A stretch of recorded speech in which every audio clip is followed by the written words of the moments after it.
കഴിഞ്ഞ ദിവസം ഡൽഹിയിൽ നടക്കുന്ന സമ്മിറ്റിൽ രാജ്യത്തെ നാണക്കേടിലേക്ക് തള്ളിയിട്ട ഗൽഗോട്ടിയ യൂണിവേഴ്സിറ്റി വീണ്ടും നമ്മളെ അപമാനിക്കുകയാണ്.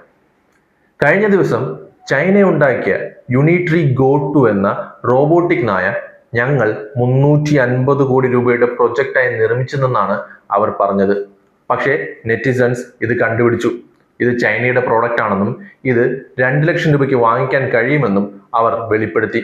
ഇതോടെയാണ് ഗൽഗോട്ടിയ യൂണിവേഴ്സിറ്റി സമ്മർദ്ദത്തിലായത്. ലോകത്തിലെ ഏറ്റവും വലിയ സമ്മിറ്റുകളിൽ ഒന്നാണ് ഇപ്പോൾ രാജ്യത്ത് നടക്കുന്നത്. അവിടെയാണ് ഇങ്ങനെ ഒരു യൂണിവേഴ്സിറ്റിക്ക് സ്റ്റോൾ നൽകിയിരുന്നത്. സ്റ്റോൾ നൽകുന്നതിന് മുമ്പ് നിങ്ങൾ എന്താണ് അവിടെ കാണിക്കാൻ പോകുന്നത് എന്ന് ചോദിക്കണമായിരുന്നു എന്നാണ് സോഷ്യൽ മീഡിയയും മറ്റു വിദഗ്ധരും പറയുന്നത്. ഇതിനിടയിൽ തന്നെ സംഭവം വലിയ ചർച്ചയായപ്പോൾ ഗൽഗോട്ടിയ കാലുമാറുകയും ചെയ്തു. ഞങ്ങൾ നിർമ്മിച്ചതാണെന്ന് ഞങ്ങൾ ഒരിടത്തും പറഞ്ഞിട്ടില്ല എന്നായിരുന്നു അവർ പറഞ്ഞത്. പക്ഷെ പുറത്തു വന്ന വീഡിയോയിൽ അവരുടെ ഒരു പ്രൊഫസർ അത് വ്യക്തമായി പറയുന്നത് കാണുകയും ചെയ്യാം. എന്നാൽ ഈ പ്രൊഫസർ വിഭാഗത്തിലെ ഒരു അധ്യാപികയാണോ? അല്ല എന്നതാണ് മറ്റൊരു വസ്തുത. കമ്മ്യൂണിക്കേഷൻസിലെ ഒരു അധ്യാപികയാണ് വിഭാഗത്തിലെ കാര്യങ്ങൾ മീഡിയയുമായി സംസാരിക്കുന്നത്.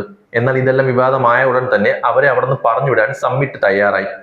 എന്നാൽ ഇവർ പോകാൻ തയ്യാറാകാത്തത് കൊണ്ട് ഇലക്ട്രിസിറ്റി വരെ കട്ട് ചെയ്യേണ്ടി വന്നു. ഒടുവിൽ അവിടെ നിന്ന് ഗൽഗോട്ടിയ യൂണിവേഴ്സിറ്റിയിലെ ഈ സ്റ്റോൾ മതിയാക്കി അവർ പോവുകയാണ്.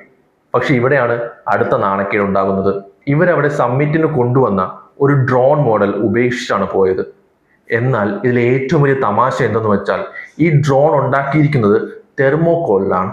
ലോകത്തിലെ ഏറ്റവും വലിയ സമ്മിറ്റിൽ ഒരു സ്റ്റോൾ കിട്ടിയ യൂണിവേഴ്സിറ്റി തെർമോകോളിൽ ഡ്രോൺ ഉണ്ടാക്കിക്കൊണ്ട് വന്നിരിക്കുകയാണ്. ഇതും ഇപ്പോൾ സോഷ്യൽ മീഡിയയിലും ലോകമെമ്പാടും ട്രോളായി മാറിക്കഴിഞ്ഞു. പഠിപ്പിക്കാനായി 350 കോടിയോളം രൂപ ഇവർക്ക് ഫണ്ട് കിട്ടുന്നത് ഇപ്പോൾ എവിടെ പോകുന്നു എന്നാണ് ചോദ്യങ്ങൾ ഉയരുന്നത്.